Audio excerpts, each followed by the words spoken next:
Sailor Moon, Sailor Moon, Sailor Moon. I mean, what can I truly say about a character as remarkable as her, man? I mean, ever since I was a kid, growing up, watching her back in like the mid 90s, I believe, when it came out.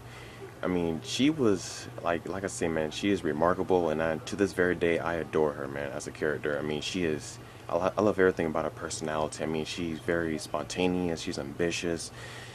She's a highly vivid character, obviously. I mean, some people, of course, know her as Serena, the like strong-headed and lazy character, which is true, obviously. But when she transforms into Sailor Moon, that's when everything in her mind just turns, into like serious mode. Basically, her mind just, straightens up, and whenever evil's about, of course, you gotta get serious and fight along with her friends. Really thing I like about her is that even though she's fully aware of the ramifications whenever confronting evil, like she basically knows what to do, even if it means putting her life on the line, etc. and things like that. She's very courageous, and I truly respect her for that. I truly commend her for the her efforts towards wanting to fight like that.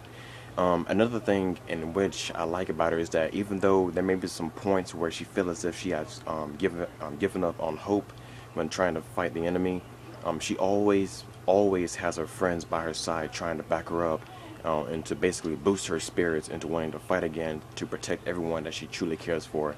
And whenever she feels enlightened by her friends, that's when they all get together and they try to take down the enemy as quickly as possible before anything bad happens any further.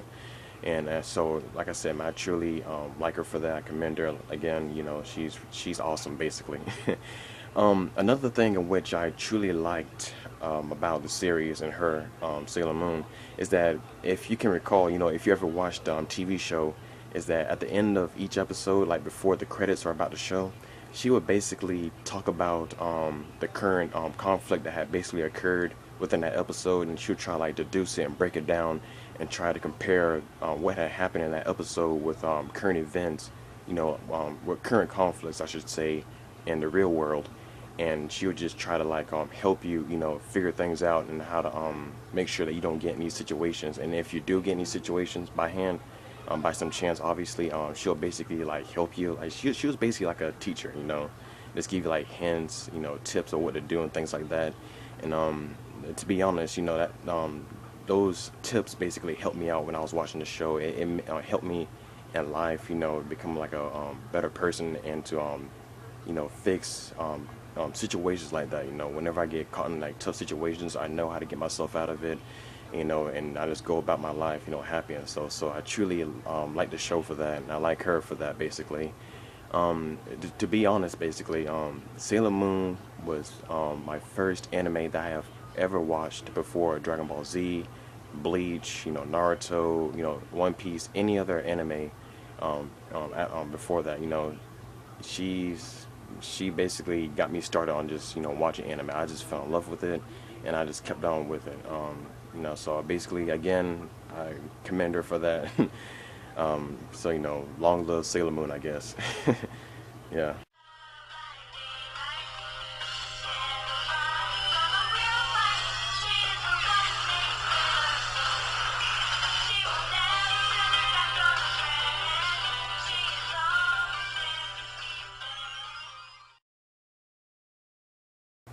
Major Motoko motherfucking Kusanagi. I mean, what can I truly say about a woman as beautiful, intelligent, and skillful as her, man? I mean, seriously, I don't really even care if she's half human, half cyborg. I truly love this woman so much as a character, dude. I mean, I wish I can just take her from her world, and just pull her into mine, man. I mean, seriously, I like this character so much. For those who may not know who she is, she's actually from this like one TV show called Ghost in the Shell Standalone Complex, which was actually a spin-off series from a few movies I believe they had made back in the 90s, around the mid 90s and late 90s I believe they had made. So yeah, the whole series is basically about her living like in this like futuristic like world where like highly advanced technology is already made, like giant mechs in which you can ride in. They call them like Tachikoma units. There's cloaking. It's available in her future.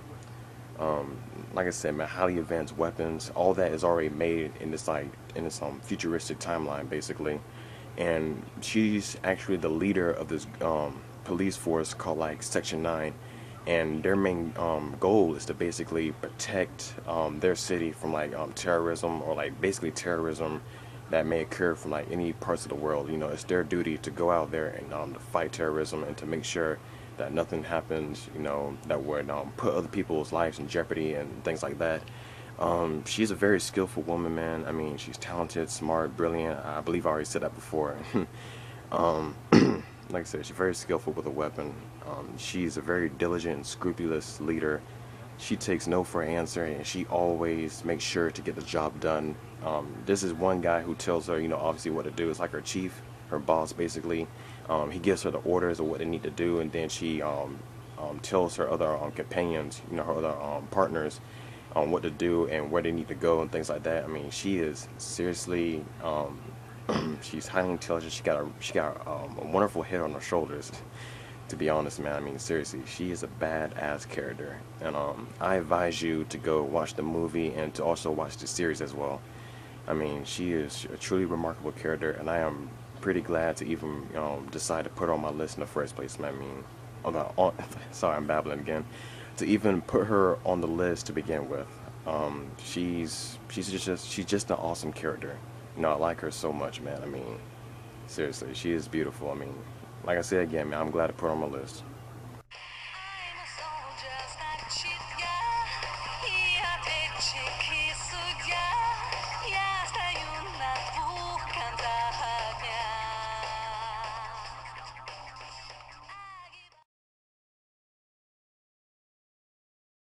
Tia Haribel, I truly find her to be a very admirable character within the series of Bleach, especially, you know, during the Arrancar arc.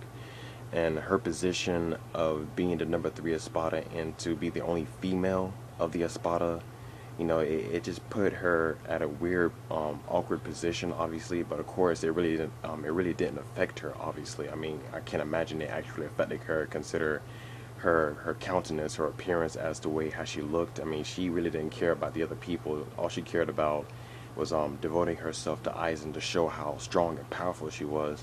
And you know, I truly admire her for that. Um, and of course, if you know, you know, if you watch the series, obviously, each Espada had represented a certain notion of death, and hers, of course, was sacrifice. And I like her notion of death because she basically went through so much just to get to where she wanted to get, basically. And, you know, all these sacrifices, you know, it put a lot on her mind, and she was willing to accept these sacrifices and just, you know, move on to become a much more stronger Espada. Another thing is that, of course, I love her abilities, especially when she goes into her resurrection form. Her appearance, you know, everything looks like amazing, basically. I like her performance within the series. It was pretty awesome. So, you know, I'm pretty glad to even put her on my list. So, yeah, man, I truly, truly like Tia Haribel as a character within Bleach, and, you know, I truly commend her.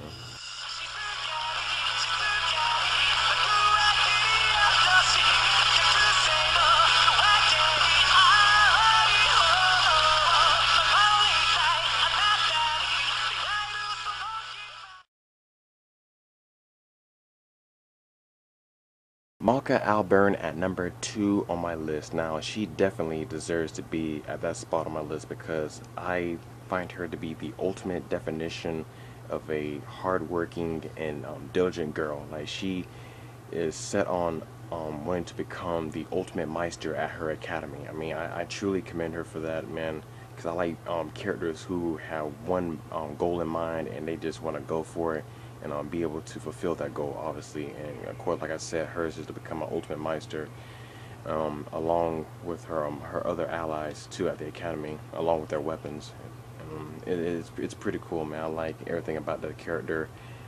Despite her upcomings having to deal with the divorce of her parents and always having to deal with her father by her side, who is so clingy to his daughter, man. I mean, seriously, she finds him to be a very awkward father, but you know, there are some times in which he tries to offer some advice to her, and sometimes it works, but then it always ends out being weird. You know, it always comes out being weird and things like that. So she got to deal with that on a daily basis. But besides all that, man, I just find her to be a very strong girl, man. To go through all that and to still be focused on her goal, I truly commend her for that, and I truly find her to be an admirable character, and I'm pretty glad to put her on my list, man. I truly like Marka Alburn as a character.